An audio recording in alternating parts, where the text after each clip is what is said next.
কিছুদিন আগে আমি কোর্টে দেখলাম একটা মেয়ে তার মা বাবার বিরুদ্ধে মামলা করতে আসছে, ইংলিশ মিডিয়ামের মেয়ে। আমার মা বাবা আমাকে স্বাধীনতা দেয় না। ওই দিন একটা কোর্টের একজন বিচারপতি আমাকে বলছিলেন, আমার ছেলেকে রাতের 12টা বাজে আমি ছেলের রুমে ঢুকলাম, দরজা খুলে ঢুকলাম, আমার ছেলে আমাকে ধমক দিয়ে বলে, তোমার এত বড় সাহস, তুমি আমার অনুমতি নিয়ে আমার ঘরে কেন ঢুকেছো? কেন ঢুকেছো? তার কারণ কি? বাঁকা লাগিয়েছি ছোটবেলায়, বাঁকা লাগিয়েছি। আজকে বড় ধরনের আগ্রাসন শুরু হয়েছে আমাদের দেশে।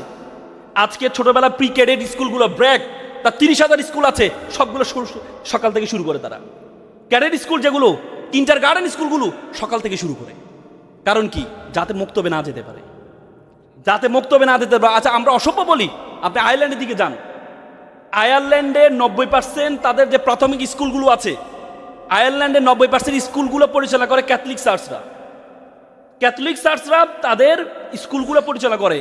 এবং কি, কেউ যদি প্রাথমিক শিক্ষক হওয়ার জন্য আবেদন করতে চায়, তাকে বলা হয়, তাকে একটা সার্টিফিকেট লাগে, certificate of religious study, CRS, একটা সার্টিফিকেট লাগে। অথচ আমরা শিক্ষকরাই জানে না, শিক্ষকরাই জানে না ইসলাম, তারা কি ইসলাম শিক্ষা দিবে? আজকে কয়টা আপনারা, আজকে এখান থেকে আমি বলছি মক্তবের ক্ষেত্রে, আমাদের বর্তমানে বাংলাদেশে প্রায় 3 লক্ষ মসজিদ আছে। স্কুল যদি ব্রাকে 30,000 হয়, আপনার মসজিদ আছে কত? 3 লক্ষ। 17 লক্ষ ইমাম এবং মজ্জেন আছে। বাংলাদেশের গ্রাম কয়টা? গ্রাম বাংলাদেশে কয়টা? 90,000 গ্রাম। 90,000 গ্রাম যদি 3 লক্ষ মসজিদ থাকে, তাহলে প্রত্যেকটা গ্রামে কয়টা করে মসজিদ পড়ে? 4টা করে মসজিদ পড়ে। প্রত্যেকটা মসজিদে আপনি মক্তব চালু করেন, তাহলে একটা শিশু আপনার মক্তবের কোরআন হাদিসের বাইরে যাবে না, একটা শিশু আপনার কোন হাদিসের বাইরে যাবে না। প্রত্যেকটা মসজিদ হবে। আমার রাসূল কি শিখিয়েছেন? রাসূল আমাদের আসাবে কি সুপ্পা মসজিদে নববীতে ছিল। আমার গিয়েছিল, আমি দেখেছি মসজিদে নববীতে ছিল। সে মসজিদে নববীতে কি শিখিয়েছেন? সেটা তো পৃথিবীর ইতিহাসে প্রথম, ইসলামের ইতিহাসে প্রথম মক্তব, প্রথম মাদ্রাসা সেটা। সেখান থেকে শিক্ষা গ্রহণ করে আবু হুরায়রা রাদিয়াল্লাহু তাআলার মতো ব্যক্তি হয়েছে। আবু হুরায়রা কে ছিলেন? মাত্র 3 বছরে 5,374টা হাদিস বর্ণনা করেছেন। নাম ছিল আব্দুর রহমান। কিন্তু বিড়াল নিয়ে দুষ্টামি করতেন। আল্লাহ রাসূল ডাকে বলল যে, এ আবু হুরায়রা, হে কি বিড়ালের বাপ, এটাকে ওন করে নিয়েছেন। একবার বালুতে শুয়ে আছেন, আল্লাহ রাসূল বলছে, এ আবু তোরাব, এ বালুর বাপ। নাম হয়ে গেছে আবু তোরাব। আবু হুরায়রা সবচেয়ে বেশি 800 রাবি তার থেকে হাদিস বর্ণনা করেছেন, আবু হুরায়রা থেকে 800। কোথায় থেকে? মক্তব থেকে। অথচ আমরা এই মসজিদগুলোকে কাজে লাগাই না। আজকে আমরা মসজিদকে একটা ভীতকর অবস্থা। আজকে এখানে আপনাদেরও দায় আছে, আমাদের সহ দায় আছে। দায়টা হচ্ছে, আমরা বাচ্চাদেরকে লাঠি দিয়ে কন্ট্রোল করতে চাই। আমরা মক্তবে বড় একটা লাঠি নিয়ে হাতে থাকি না। আচ্ছা, কিন্ডার গাড়িগুলো যান, প্লে যে স্কুলগুলা, তারা কি সেখানে খেলনা দিয়ে বাচ্চাদেরকে আকৃষ্ট করে, আসো এসে খেলা, এখানে খেলার সুযোগ আছে। আপনি সে বাচ্চাদেরকে সে আনন্দ। মক্তবের পাশাপাশি, মসজিদের পাশাপাশি আমরা মসজিদের বারান্দায় পড়াই। কেন রে ভাই?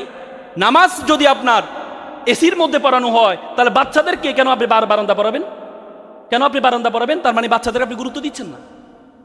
তুরস্কে আমার যাওয়ার সুযোগ, আমি সেখানে দেখেছি তুরস্কের মসজিদগুলোতে লেখা আছে, যদি আপনার কোনো মসজিদের পিছন থেকে শিশুদের আওয়াজ যদি না আসে, মনে করতে হবে আপনার ভবিষ্যৎ অন্ধকার। আজকে আমরা বাচ্চারা যদি দুষ্টামি করে, পিছন থেকে বাচ্চাদেরকে আমরা মেরে মসজিদে বের করে দিই, এই চিৎকার দিয়ে জোরে জোরে ধমক মারি না। আজকে মক্তবগুলাকে এত সুন্দর করতে হবে, খেলনা রাখতে হবে সেখানে। বাচ্চারা শুরুতে সকালে এসে খেলাধুলা করবে, সকালে এসে খেলাধুলা করবে, তারপরে তাকে মক্তবে কোরআন পড়ানো হবে, তাকে হাদিস পড়ানো হবে।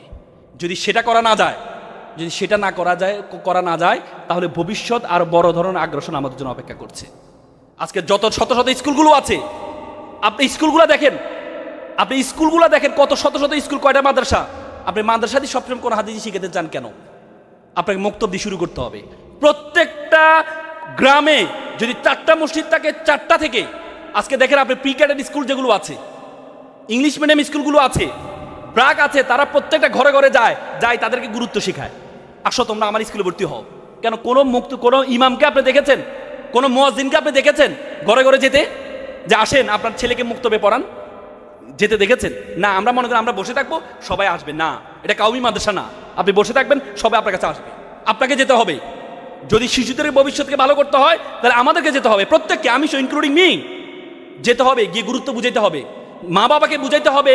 মনে রাখবেন, কোনো মসজিদের ইমাম, আজকে বাংলাদেশে বৃদ্ধাশ্রম বেড়ে যাচ্ছে, কোনো মসজিদের ইমামের মা বাবা বৃদ্ধাশ্রমে নেই। তা আপনাকে বুঝাইতে হবে কোনো মাওলানার মা বাবা বৃদ্ধাশ্রমে নেই। আপনাকে বুঝাইতে হবে আপনি যদি সন্তানকে শুরুতে কোরআন হাদিস শিক্ষা না দেন, শুরুতে কোরআন হাদিস শিক্ষা না দেন, তাহলে আপনার জন্য বৃদ্ধাশ্রম অপেক্ষা করছে। সে মোটিভেশন দেন আপনি, গিয়ে প্রত্যেকটা ঘরে ঘরে যান, গিয়ে তাদেরকে মুক্তমুখী করেন আপনি। আপনারা বলে আমরা অর্থের সংকটে দিয়ে থাকি, অর্থ সংকটে দিয়ে তাকাবেন না। অর্থের সংকট আল্লাহ ব্যবস্থা করে দিবে আপনাদেরকে। বাংলাদেশে অনেক বিত্তমান লোক আছে, আপনারা শুধু উদ্যোগ গ্রহণ করেন, আপনারা শুধু উদ্যোগ গ্রহণ করেন। আপনারা এক বছরে একটা ঘোষণা দেন, আমি আজকে মনিরুজ্জামান ভাইকে বলছি, আমি ফান্ড ব্যবস্থা করে দিব। উনি যদি এমন একটা ঘোষণা দেয় যে আগামী এক বছর যারা মুক্তর থেকে কোরআন হাদিস শিখবা তাদের জন্য একটা সাইকেল দেওয়া হবে, আমি সেই ফান্ড ব্যবস্থা করে দিব। যদি মনিরুজ্জামান ভাই সেই উদ্যোগ গ্রহণ করে, কোনো সমস্যা হবে না, আপনি সেই উদ্যোগটা গ্রহণ করেন। যদি সেটি না করতে পারেন, তাহলে আগামীর বাংলাদেশ আপনি ইসলামের বাংলাদেশ পাবেন না। আগামীর বাংলাদেশ আপনি ইসলামের বাংলাদেশ পাবেন না। বড় ধরনের ষড়যন্ত্র শুরু হয়েছে আমাদের ইসলামের বিরুদ্ধে, মিডিয়া আগ্রাসনের সাথে বড় ধরনের ষড়যন্ত্র শুরু হয়েছে। এই যুবককে ধ্বংস করে তারা দুইটা পলিসি গ্রহণ করে, এক হচ্ছে কাটা দিয়ে কাটা ফোয়া, ইসলাম দিয়ে ইসলামকে ধ্বংস করা, ইসলাম দিয়ে ইসলামকে ধ্বংস করা। আরেকটি হচ্ছে যুব সমাজের নৈতিকতা নষ্ট করে দিতে হবে। নৈতিকতা নষ্ট করার জন্য ইন্টারনেটকে অ্যাভেলেবেল করে দিতে হবে। তারা আমাদের হাতে ইন্টারনেটকে অ্যাভেলেবেল করে দিয়েছে। কেউ যদি ইন্টারনেটে পর্নোগ্রাফিতে আসক্ত থাকে, সে কখনো কোরআন হাদিস পড়বে না।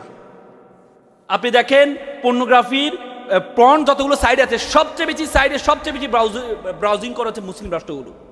তার মধ্যে প্রথম হচ্ছে পাকিস্তান, দ্বিতীয় হচ্ছে বাংলাদেশ। পর্নোগ্রাফির সাইটগুলোতে ব্রাউজিংয়ের ক্ষেত্রে, তার মানে তাদের যে পলিসি যে এদের নৈতিকতা ধ্বংস করে দিতে হবে। যদি এদের নৈতিকতা ধ্বংস করে দেওয়া যায়, তাহলে এরা কি করবে না, এরা কি করবে না, এরা কোরআন হাদিসের দিকে ঝুঁকবে না। আরেকটি হচ্ছে কাটা দিয়ে কাটা ফোয়া, মানে ইসলাম দিয়ে ইসলামকে ধ্বংস করা। আপনি দেখেন না, এক আলেম আরেক আলেমের পিছনে লেগেছিল এতদিন পর্যন্ত। আলহামদুলিল্লাহ এখন এটা সুন্দর হয়েছে, আমাদের মধ্যে একটা ঐক্য হয়েছে। এক আলেম আরেক আলেমের বিরুদ্ধে, দলিন নাকি জোয়াল্লিন, কোথায় হাত বাঁধে কোথায় এ বাঁধে, এটা নিয়ে না। বামদের মধ্যে আমি অনৈক্য কখনো দেখবেন না, অথচ আমাদের আলেমদের মধ্যে আমরা যত অনৈক্য। ভুলের ঊর্ধ্বে কেউ নয়, ভুলের ঊর্ধ্বে কেউ নয়। যদি ভুলের ঊর্ধ্বে যদি কেউ, যদি সকলে সমান হইতো, তাহলে চারটা মাযহাব হইতো না। চারটা মাযহাব প্রত্যেকটাই সত্য। কেন হয়েছে? আমাদের মধ্যে চিন্তার ভিন্নতা থাকবে। ইউনিটি ইন ডাইভার্সিটি, বৈচিত্র্যের মধ্যে ঐক্য। আপনাকে আমি, আপনার ভালোটা আমি অন করব, আমার খারাপটা দরকার নেই, আপনার ভালোটা অন, প্রত্যেকের ভালোটা অন করে আমরা ঐক্য করতে পারি। এই ঐক্য করলে তারা যে কাটা দিয়ে কাটা ফোয়া, সে ধ্বংস সেটা করতে পারবে না।